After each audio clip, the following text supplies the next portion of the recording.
Hello and welcome to my career project. I did the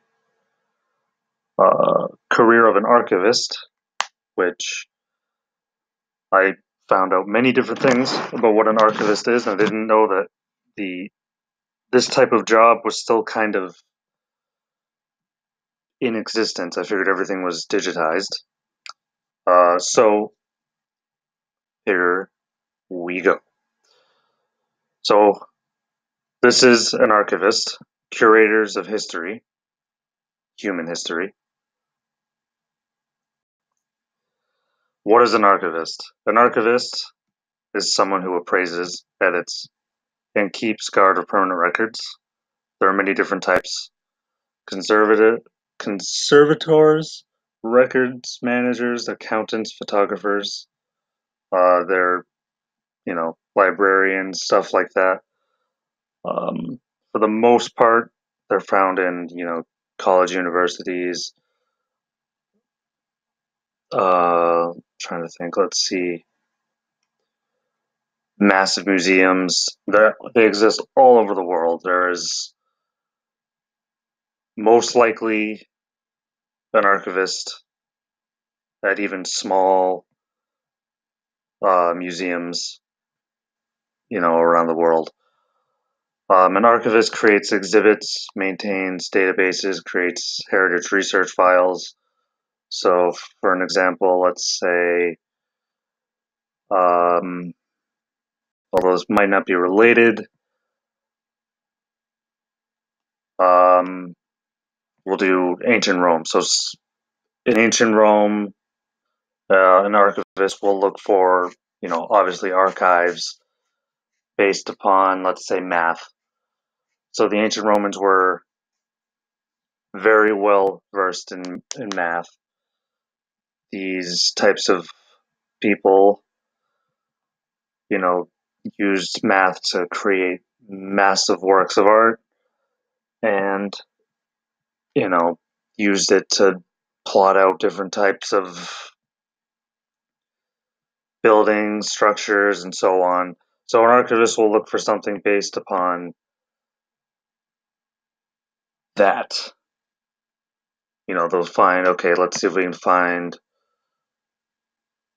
you know, a famous mathematician in the ancient Roman era, and if maybe they'll have math stuff that's done with math. So that's just an example. And there are different types of archivists, like mentioned on the slide. They keep guard of permanent records.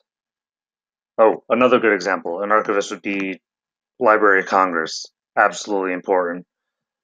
Keep guard of permanent records. You'd have to get certified and checked to be able to look through that, so you don't damage them. You got to have a good amount of knowledge before they let you in there. Now, there are different types, mentioned in the previous slide. You got a library technician, curator, museum tech, and historian. These are the only ones I saw on the internet. Okay, so for a library tech, your typical salary is $56,170. You need a master's degree in library science. A curator, your typical salary is $51,280. You need a master's in art history. Museum tech is $39,940. You need a bachelor's degree in museum studies. And then for a historian is $55,870. Master's degree or PhD in history or related field. What I've looked on the internet, most of this is you do your undergrad stuff and then you do graduate school. So well, I guess it depends. If you do a 2-year first at a community college, then a 4-year,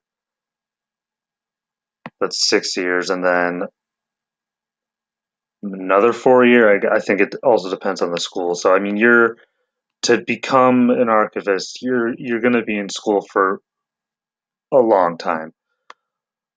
But also, I mean, your typical salary is pretty great, and most of these are full time positions, which I'm pretty sure I get into that in another slide. But a lot of what is what what you're doing is full time positions, and you're making a lot of money. Now, the job outlook for an archivist is quite great. The Bureau of Labor Statistics says that jobs are expecting to grow through 2024. It's even projected to grow 14%. And the employment of curators is expected to grow from 2016 to 2026. That goes for technicians and conservators as well. Candidates seeking jobs have a very high competition because of high quality applicants. Graduates with a master's, an internship, and who also volunteer are the best job prospects. Looking through this, I was shocked that, I mean, usually when I go to a museum, I'm not really thinking about how all this stuff is found, but I guess it's naivety to think that people just found this stuff out of thin air. I think it's awesome that what these people are doing, they're preserving history, so people from all walks of life can see this. Um, Example, going to the Field Museum in Chicago, Illinois is extremely interesting for what they have there. Actually, really, any of the museums in the Chicagoland area is fantastic. Um, I can only imagine the what do you call it? The competition to get those types of jobs. It's just amazing. I mean, the Field Museum has some absolutely phenomenal stuff, and even I can't think of the name of one of the museums. They have a German submarine underground, and you can walk through it and everything, and it's got everything about World War II and how they captured it. So I can imagine an archivist job keeping that, you know, looking fine and nice, and even, all the foot traffic that is going through there daily is just absolutely amazing.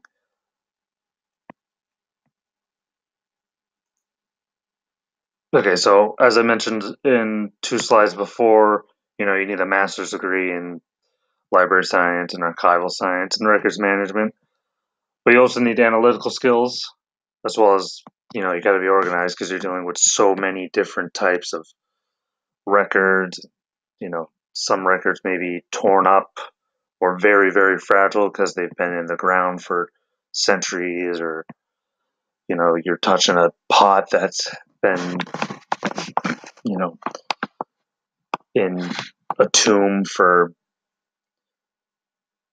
who knows how long, just a long time. So you got to be, organized and very gentle. It's not a typical job where, you're in an office and you're working, with regular paper and you can, copy it. This, the type of stuff that these people are working with is extremely fragile, and, you know, you got to keep it safe.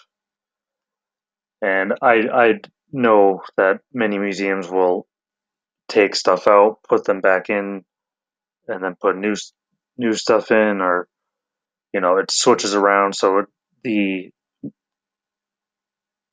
what do you call it? The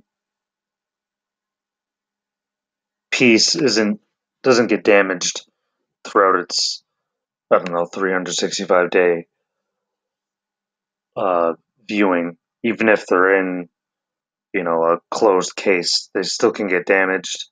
A case could break. Anything could happen. But I digress.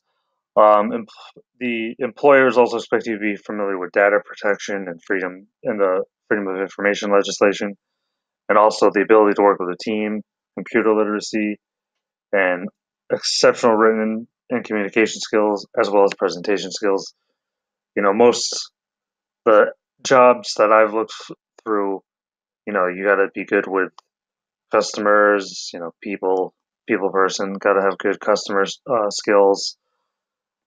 You obviously got to be able to write so you can write stuff down, especially if you're working with the material. And you got to have good communication skills. You got to be able to, tell people, especially if you're, a tour guide, you got to be able to, um, explain what the piece is, how they found the piece, what type of piece it is, its relevance to whatever the